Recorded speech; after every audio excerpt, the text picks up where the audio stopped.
Elikkä Soutori. Tämmöseltä se sit näyttää tosta saunalalta katolta.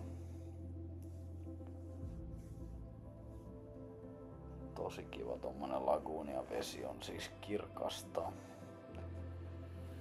Tässä me kävellään tuolla paikallisen Ronaldo kanssa tänne takarannalle. Sieltä löytyy erittäin mielenkiintoinen muurahaispesä.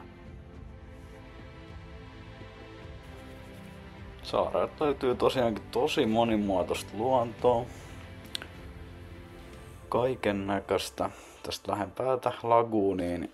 Siinä on vähän harvempaa tää luonto, se on helpompi kävellä. Sitten saavutaan tän takarannaan, mistä löytyy todella kauniit maisemat tonne avomerelle. Ja kyllä säppikin hienosti sieltä. Takarannalta löytyy tää kuuluisa S2 veneen muistolaatta. Siinä on tietoja siitä ja tosta venäläisten ohjusveneestä, mikä siihen on kanssa samoilla paikoilla aina miina.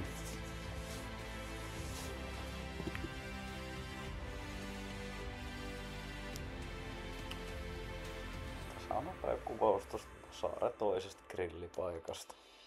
Siinä on kiva tommonen pieni kesäkeittiö ja takaa löytyy oikein hellakin tuolta, jos haluaa sellaista käyttää.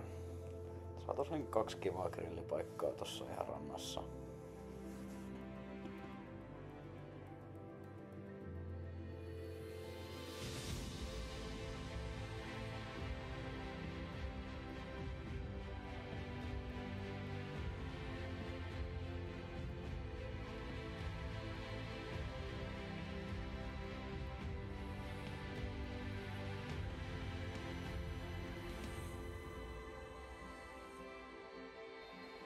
Sitten käynnisteltiin koneet ja suunnattiin takas kohti Reposaarta.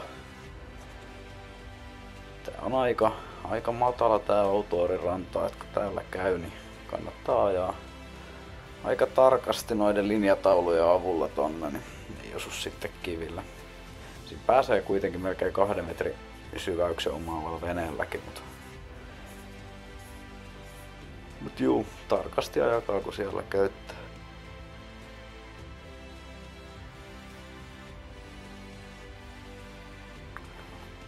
Loppuu vielä parit kuvat reissusta ja Outoorista.